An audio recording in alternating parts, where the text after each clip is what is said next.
I hate my mother. Hate my mother.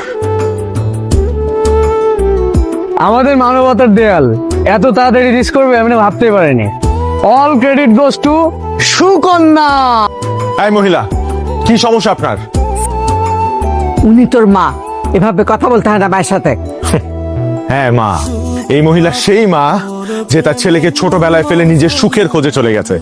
এই আপনি না 2 দিন পর পর এই বাড়িতে এসে ড্রামা সিরিয়াল মতো কান্নাকাটি করবেন না প্লিজ। আপনি চলে যান তো, এ বাড়ি থেকে চলে যান। তোমার এই চাকরি জীবনে যতগুলো জায়গায় ট্রান্সফার হয়েছো তার মধ্যে হৃদয়নগরটা হচ্ছে সবচাইতে ভালো জায়গা। হ্যাঁ বাবা, আমারও খুব ভালো লেগেছে। সবচেয়ে বড় কথা 3 মাসের মধ্যে আমার ফ্রেন্ড সার্কেলও হয়ে গেছে। আমার কলিগরা তো সব সময় তোর প্রশংসা করে। ওরা বলে তোমার সুকন্যা সত্যিকারের সুকন্যা, করবে না আমার বুক ভরে যায়।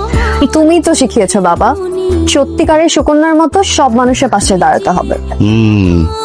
আজকে তোমার বার্থডে, তোমার মা তাই তোমাকে উইশ করতে এসেছে। ও প্লিজ, যে মা আমাকে জন্ম দিয়েছে কিন্তু সেই মাকে আমি কখনো পাশে পাইনি, সেই মার কোনো রাইট নেই আমাকে বার্থডেতে উইশ করার। সাব্বির, প্লিজ দাদি, you know it very well. I hate my mother and I hate my life.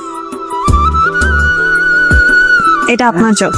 আচ্ছা, আল্লাহ মা তোমার বাসায় রাখুক, আল্লাহ মনের আশা পূর্ণ করুক। মা, এই ডাকটা আমার মুখে আর আসে না, কারণ মা শব্দটার ভেতরে যতটুকু ভালোবাসা থাকে তুমি তার একটু রেখে যাওনি আমার জন্য। তাই মা মানে আমার কাছে ঘৃণা, তীব্র ঘৃণা। I hate my mother.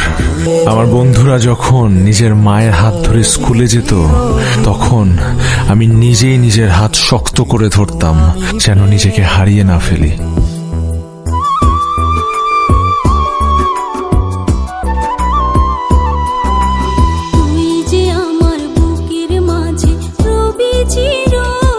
Life is painful.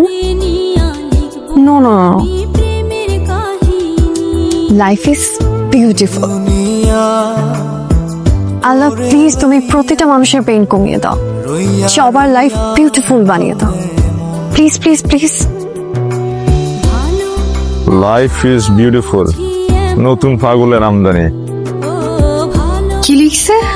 আপনি হয়তো বিউটিফুল, বাট আমি পেইনফুল।